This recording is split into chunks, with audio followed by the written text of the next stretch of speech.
my channel. Welcome back to another video. Before I say literally anything else, I just want to thank Ari, who runs the channel RK Gold, for sending me this beautiful, miraculous bow tie. It is the most exquisite bow tie I have ever seen or worn in my entire life. You're a wonderful person and I don't deserve you, so thank you. For those of you who are new to my channel or just aren't familiar with these wrap-up videos that I do these videos typically on the first of every month where I wrap up the news that happened in the Booktube community, whether it's booktubers hitting milestones or major discussion topics that took place. And then I also talk about the upcoming ReadAthons book releases, comic book releases for the impending month. Let's just get started by talking about the November Booktuber news. So many of us hit milestones on our channels or just got to see our goals actually realized. While it seems like all of us were in some sort of a reading slump, thankfully our channels weren't suffering along with our TBRs. Tamra from Read and Giggles hit her goal of 100 subs, and then Jess Reads hit 300 subscribers, something that Jess said she's incredibly proud of. And I just want to take the time to let people know that even if you have a small sub count, it is a true accomplishment to be posting videos online and to have any number of people watch them. YouTube is a highly oversaturated platform with millions of people having videos here. It is a real statistical achievement to have somebody take the time out of their day to watch your content, especially to subscribe to that, and you have no reason, no matter how many subs you have, big or small, to be ashamed of celebrating your achievements on this platform. Crescent Moon Reads, Miss Lynn Reads, and Sophie from Sophisticated Books all hit 3,000 subs last month, and G Swizzle is like a sneeze away from 5K. RK Gold is finishing up graduate school in just 2 short weeks, and Katie from Katie's Book Nook is celebrating hitting 45 videos on her channel since it dropped in June. That is a huge achievement. I think I've only uploaded like 26 or 30 videos. 45 is an extreme amount of content, and Katie has fantastic videos. Each and every one of them are creative, insightful, and inspiring. So even if I didn't mention you in this portion of the video, I truly congratulate you on your accomplishments this month, and I am personally very proud of each of us. And in the midst of celebrating our collective sub counts rising, there are 4 very impactful videos that took place in November, well worth highlighting. The first of those videos was published by Hannah, who runs A Clockwork Reader. Earlier on in November, Hannah came out to her over 170,000 subscribers as having a very serious eating disorder. It was moving news that shocked a great many of us, especially those of us on this platform who love Hannah but aren't close to her personally. It was the first time that I had ever heard of such a big booktuber discussing such a severe mental illness, and I think it served as a wake-up call to many of us smaller booktubers who have these ideas that once you hit 100K, your life is all fairies and roses. Many of us neglect to realize that the person you see on camera is not the same in real life.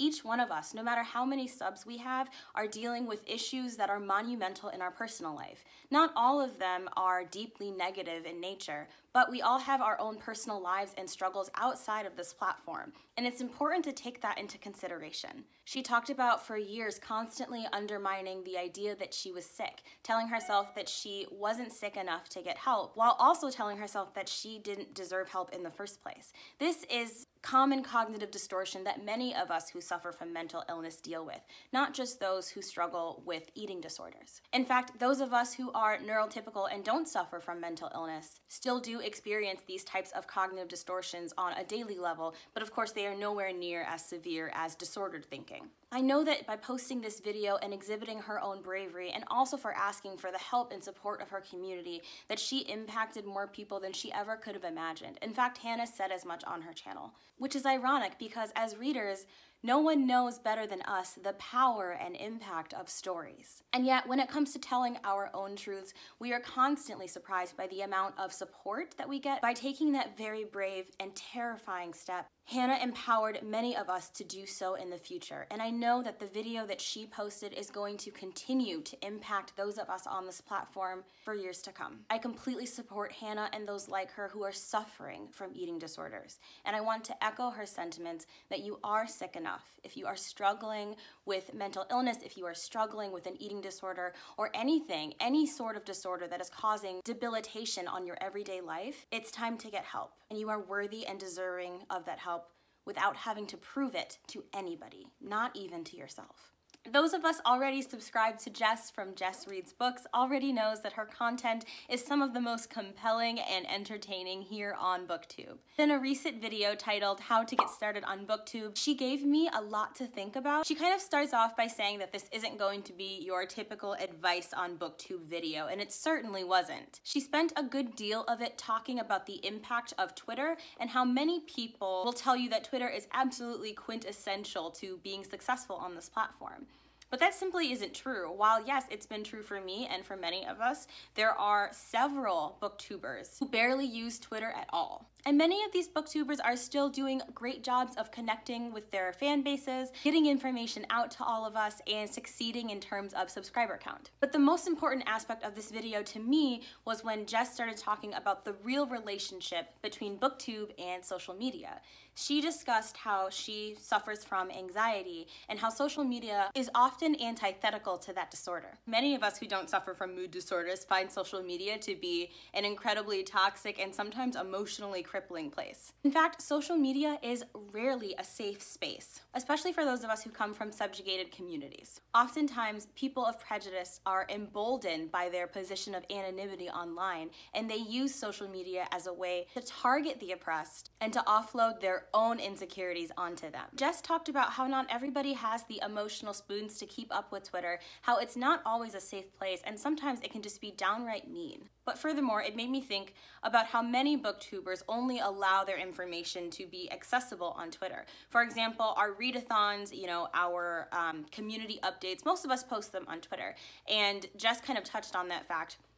And so in order to be more friendly to those of us who don't feel safe or comfortable using Twitter, I'm going to try and do my best to start putting critical information in a Google Docs account so that those of you who don't feel safe on the Twitter platform can have a more accessible and laid out outline for information. And while his entire video wasn't devoted to this topic, in one of his wrap-ups, Comment Spends talked about the idea of normalizing taking a social media break. In his video, he mentioned that he had spent, I think it was 2 weeks away from social media and that it was important. And he didn't feel the need or want to be pressured into providing some elaborate explanation or justification as to why he wasn't constantly updating us with the events of his life. In fact, it's important for us all to remember, small and big booktubers alike, that nobody belongs to us. While yes, we feel a deep connection to many of these booktubers, we don't own them, right? Like, Comment Spends is not obligated to tell us what's going on in his personal life, even if we ask, even if we desperately want to know.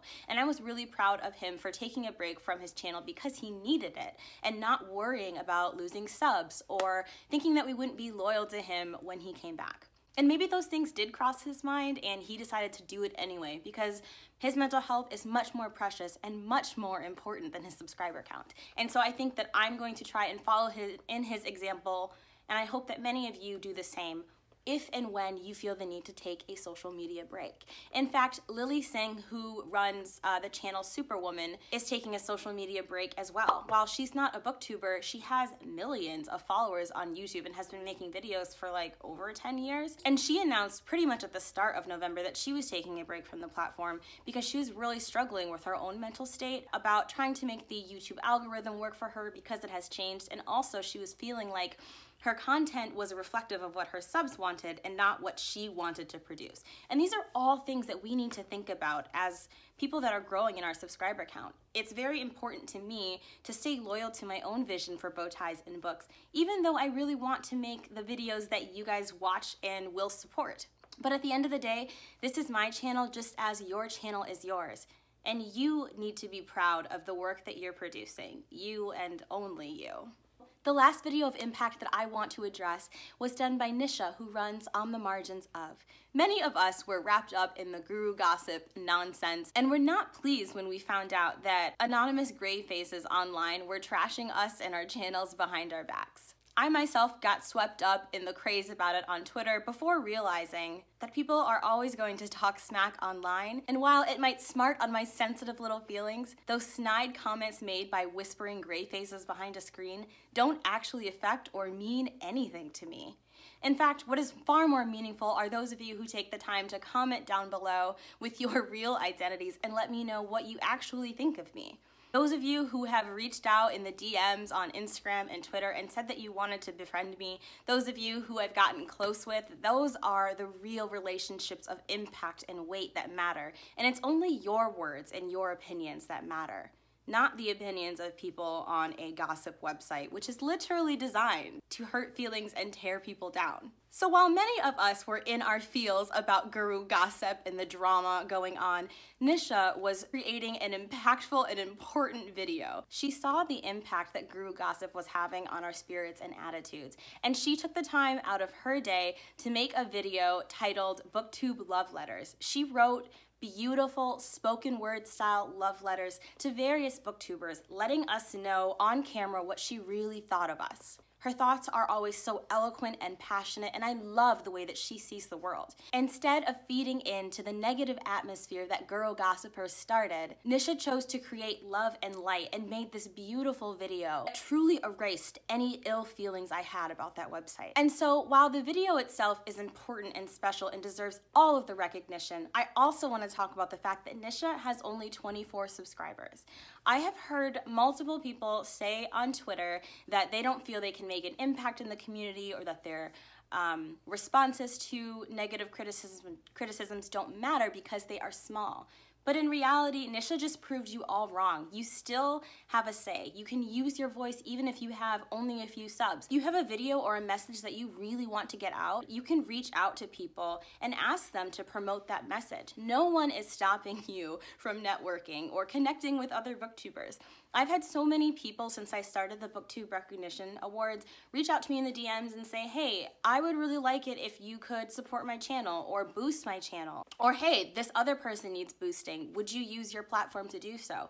And the answer from me is always yes. Whether I know you or not, whether you follow me or not, even though I only have 1,000 subscribers, which isn't much in the grand scheme of things, I'm proud and happy to use my platform to help others grow. And I think that that is the case for 99% of us on Booktube. As Margaret Mead famously once said, never doubt that a small, dedicated community of citizens can change the world. In fact, it is the only thing that ever has. And the last thing I want to talk about before we move on to the December releases and the ReadAthons happening in December is the passing of our dearly beloved Stan Lee. On November 12th, 2018, Stan Lee passed away at the age of 95. He had been battling pneumonia for quite some time and unfortunately was rumored to have been suffering from elder abuse. As he moved on to join his wife of many years who had also passed away, he left behind 2 children and a powerful comic book legacy that nobody else can match save creator Jack Kirby. I was one of those people who thought that Stan Lee would live forever, and in a way he will. The characters that he created can never be killed. They themselves are alive on screen to this day and will continue to thrive in the legacy of the books that he has left behind. It has been said that part of why Stan Lee lived for as long as he did was because he truly thrived off of the love and support of his fans. He cared about each and every one of us. I think that that is more than demonstrated by the complex characters that he created, many of which reflect what it is like to be an adolescent in society, what it is like to be queer or diverse in a society that often hates us. With the X-Men, Stan Lee changed the world while also providing critical political commentary about prejudice. I could spend an entire video talking about Stan Lee, his contributions to the comic book industry, and how they affected me and millions of others. But I will save that for another video. I just would like to take this time to honor his passing, to say that he was unequivocally loved and will be until the end of time. In book releases, a title named Winter Loon by Susan Bernard was produced on December 1st. It tells the story of 15-year-old Wes Ballard, who watches his mother drown in an unforgiving Minnesota lake. His father then vanishes, leaving Wes with his callous grandparents. Wes stays in his mother's old room, filled with the remnants of her memories and her ghost. Extremely stricken from grief and lonely, he finds love with a local girl who also tragically lost her mother. Through his love, he is inspired to go on a journey to locate his missing father and to confront the demons that have been haunting his family. Now, while the plot itself doesn't sound particularly remarkable, it's the reviews on Goodreads that caught my eye. It seems that everybody who read this book has had something beautiful to say about it. All of these lucky people who got sent the ARC ahead of time are just raving about the book, and so I'm really excited to get my hands on it and see what I think of it for myself.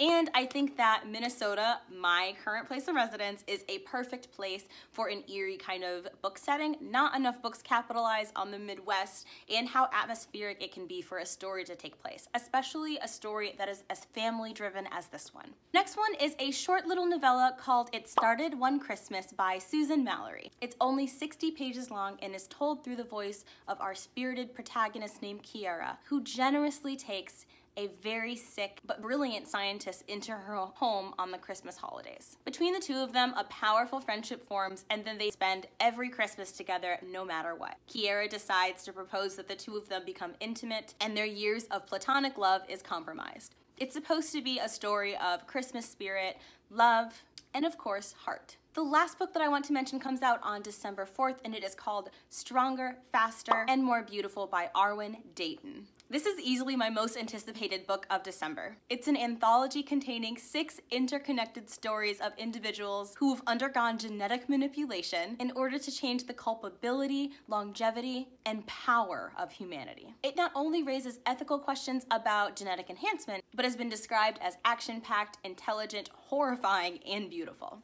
I love books that explore the boundaries of ethics, and I'm always captivated by topics of human evolution. Personally, I think that it is very likely that our own evolution as a species in the years to come will be propelled forward by genetic editing. I'm not saying I endorse the idea of genetic editing. I am just saying that I know scientists and I know that there's no possible way that we will not be able to fuck with our own genes if given the chance. I took way too long to film this video because it's nighttime and my lighting's changed, but whatever. It's time to talk about some readathons. You guys have been really, really busy with designing these readathons. I have so many to mention, so I'm just gonna briefly go into them. I will leave links down below to all of them so that you can explore for yourself which you want to participate in. I personally want to participate in every single one of these readathons, but I can't because I don't have the time. Bookish Hamster is posting a winter readathon from December 3rd to December 16th, and of course, our lovely Rhiannon from Crescent Moon Reads is hosting the Yule Witchathon once again. I have no doubt that it's going to be every bit as magical as Witchathon was in Halloween. I mean October. Tiny Book Dragon is hosting a Very Merry Readathon for her 3rd year in a row, holy cow, and that will run from December 10th to December 16th.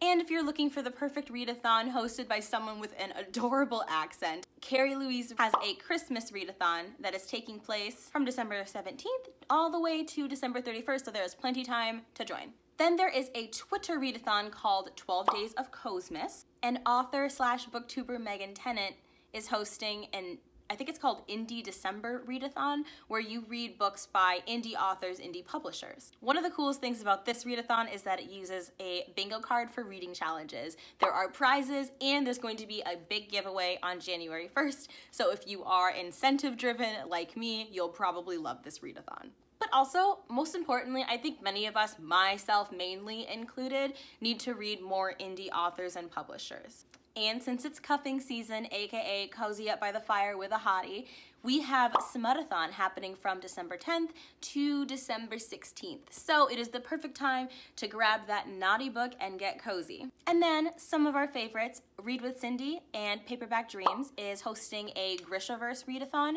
from December 15th all the way to December 29th. So plenty of time to read the books. And I'm pretty sure from the announcement video that they said that they would be reading them along into January. So if that's not enough time for you to read the books, it's just very chill. Like, you know that these two people are very laid back and it's going to be a non-stressful readathon. So if you're kind of looking for something where you don't feel pressured and you've been wanting to read those books, now is the perfect time. We have a magical readathon happening December 17th to December 26th. It's all centered around the idea of Christmas at Hogwarts, so if you are one of the many people that are rereading the Harry Potter series for Christmas, I think this would be the perfect atmospheric readathon for you to participate in. And last but not least, Cramathon, hosted by Hardback Hoarder & Co., runs from December 22nd to December 28th. There are 7 challenges. It's the perfect way to stuff all of the books that you've been wanting to read but haven't yet gotten to into your head before the year ends. And that's it for this video. Thank you so much for watching. If you are new here, please consider liking and subscribing, especially if you enjoyed the content and want to see more. There's also that notification bell. Feel free to click on that if you want to make sure that you never miss any content from Bow Ties and Books. Stay sharp, and I will see you next time.